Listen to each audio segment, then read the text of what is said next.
Hello everyone, welcome back to my YouTube channel math star Pankaj. दोस्तों, इस video के अंदर हम बात करेंगे 10 ईयर बेस के इंपॉर्टेंट क्वेश्चनों की। मैंने पिछले वीडियो में 15 क्वेश्चन करवा दिए, यानी 3 वीडियो आ चुकी है। ये चौथी वीडियो है, तो इसमें आगे के 5 क्वेश्चन होंगे, यानी 15 से लेकर 20 तक के, यानी 15 से लेकर 20 तक के क्वेश्चन होंगे। तो प्लीज वीडियो को लास्ट तक देखना, और कुछ भी डाउट हो तो प्लीज कमेंट बॉक्स में जरूर बताया करना। दोस्तों, फर्स्ट क्वेश्चन आपकी स्क्रीन पर है। ये कहता है यदि अल्फा और बीटा द्विघात समीकरण दे रखे हैं कि मूल दे रखे हैं, तो ये चीज हमें फाइंड करनी है। अब यहाँ पर देखो, फाइंड क्या करना है, अल्फा की power 4 beta plus alpha beta की पावर 4 यहाँ फाइंड करना है। अब इसमें अगर मैं अल्फा और बीटा कॉमन ले लेता हूँ, तो यहाँ पर देखना अल्फा के हाथ 3 प्लस बीटा के हाथ 3 फॉर्मूला मिल जाएगा। ठीक, अल्फा इंटू बीटा। अब इसकी जगह हम ये वाला फॉर्मूला लिख सकते हैं। इसकी वैल्यू जो होती है, ये होती है अल्फा प्लस बीटा की पावर 3 माइनस 3 अल्फा बीटा और अल्फा प्लस बीटा। कुछ नहीं करना, इसके अंदर मान लगा देना। अल्फा इंटू बीटा कितना होता है, सी अपॉन ए। आपको पता है अल्फा प्लस बीटा कितना होता है दोस्तों, माइनस का बी अपॉन ए। और अल्फा इंटू बीटा कितना होता है, सी अपॉन ए। द्विघात समीकरण में पढ़ा था आपने चैप्टर नंबर 2 में बहुपद वाले में। अब अल्फा इंटू बीटा कितना होता है, सी अल्फा इंटू बीटा होता है सी अपॉन ए। सी कितना होता है, माइनस का 6 अपॉन ए कितना है, तो यानी कितना जाएगा, माइनस का 3।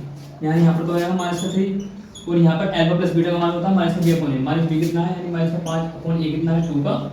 यहाँ पर कितना है, क्यूब है, ये कर देंगे, तो ये हो जाएगा माइनस का 5 अपॉन 2 की power 3 minus 3 into alpha into beta का मान माइनस का 3, यानी कितना है, माइनस का 3।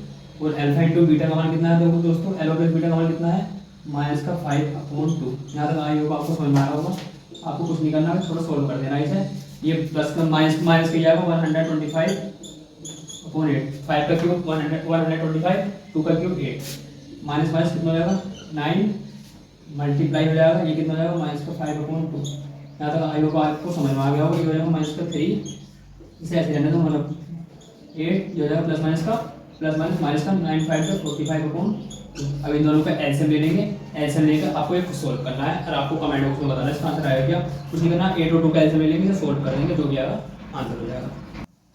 दोस्तों, क्वेश्चन नंबर 2 में ऐसे समझा देता हूँ। ये कहता है यदि समीकरण दे रखी है, हमें ये प्रूव करना है। बहुत अच्छा क्वेश्चन है।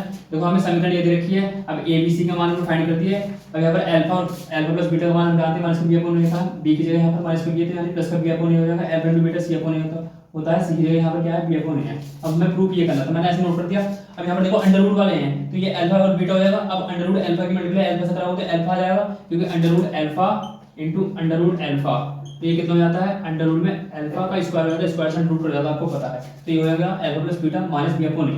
अल्फा प्लस बीटा कितना होता है, बी अपॉन ए होता है। ये रहा, हमने इसे निकाला था। अंडर रूट में अल्फा इंटू बीटा सी अपॉन ए होता है। सी की वैल्यू यहाँ पर बी है, बी अपॉन ए माइनस बी अपॉन ए इक्वेशन में दे रखी है। अब जब इसे ऊपर बढ़ाया तो ये भी अंडर रूट में होता है, अंडर रूट बी अपॉन ए माइनस अंडर रूट में बी अपॉन ए। और आपको पता है प्लस और माइनस से कट जाती है, ऐसा प्रूव कर जाता है। क्वेश्चन नंबर 3 है, एक एबीसी दे रखी माइनस का 5 ओवर 0।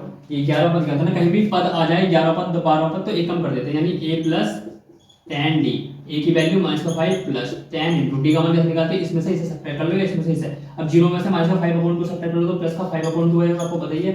2 5 जा 10, यानी माइनस का 5 प्लस 5 5 जा 25, यानी कितना जाएगा 20 आंसर। दोस्तों, क्वेश्चन नंबर 4 था, एक एबीसी दे रखी है, हमें अगला पद फाइंड करना है। अब देखो पद कैसे निकालते हैं, ये है a1 a2 a3 a4, यानी हमें a4 निकालना है, यानी चौथा पद निकालना है। अब मैंने बताया था चौथे पद मतलब क्या है, a प्लस 3d, एक कम कर देते हैं। ठीक, चौथे पद की बात चलेगी, a प्लस 3d, 5 की बात करेंगे a प्लस 4d। अब a की वैल्यू कितनी है, अंडर रूट 7 है प्लस 3 इंटू, अब d का मान देखते हैं कैसे निकालते हैं। d का मान निकालते हैं, इसमें से सब्ट्रैक्ट करके, यानी अंडर रूट 28 में से अंडर रूट 7 सब्ट्रैक्ट करेंगे। हम अंडर रूट 28 लिख सकते हैं, 2 under root 7 minus under root 7, तो 2 में से एक गया, कितना हो जाएगा, अंडर रूट 7, यानी d का मान कितना जाएगा, अंडर रूट 7, तो ये जाएगा अंडर रूट 7, तो ये हो जाएगा under root 7 plus 3 under root 7। यहाँ पर थोड़ी देर के लिए समझो, 1 लिखा है, 3 में 1 ऐड करेंगे, कितना जाएगा 4 under root 7, that is answer. अब आप कहेंगे 28 कैसे, 28 का मैं ये क्यों लिखा, 28 को आप फैक्टर कर लो, 2 1 जा 2, 2 4 जा 8, 2 7 जा 14, 7 जा 7। अब जोड़ा किसका बन रहा है, 2 का 2 ऐसे हो जाएगा, जो बच जाता है अंडर रूट 7 बनता है, इस टाइप से। दोस्तों, लास्ट क्वेश्चन है, दो संख्या का अंतर 26 दे रखा है, एक संख्या दूसरी संख्या की 3 गुनी, तो संख्या याद करनी है। अब यहाँ पर दो संख्या माननी पड़ेंगी, यानी माना संख्या पहली संख्या कितनी हो गई दोस्तों, पहली संख्या हो गई x और दूसरी हो गई दूसरी संख्या हो गई दोस्तों y। अब कहते हैं दो संख्याओं का अंतर, यानी पहली संख्या माइनस दूसरी संख्या, दो संख्याओं का अंतर कितना दे रखा है दोस्तों, 26। ये हो गई हमारी इक्वेशन फर्स्ट। अब इसने क्वेश्चन का अकॉर्डिंग टू क्वेश्चन क्या कहा है, ये कहा है एक संख्या, यानी एक संख्या दूसरी संख्या यानी y की 3 गुनी है, यानी एक संख्या दूसरी संख्या की 3 गुनी है। यानी एक्स बराबर कितना आएगा 3y, ये हो गई इक्वेशन सेकंड। अब इसके मान इसमें रखता हूँ। अब यहाँ पर एक्स जगह में क्या रख सकता हूँ 3y माइनस वाई इक्वल 26, यानी 2y इक्वल 26, ये कट गया पूरा पूरा, यानी y का मान दोस्तों कितना आ गया 13। अब जो y का मान आया किसी भी इक्वेशन में रख दो, तो y की जगह हम तो x बराबर 3 इंटू वाई की वैल्यू कितनी है 30, यानी x का मान कितना आ गया 30, यानी एक संख्या अगर 13 है तो तीसरी दूसरी संख्या कितनी रहेगी 39, यानी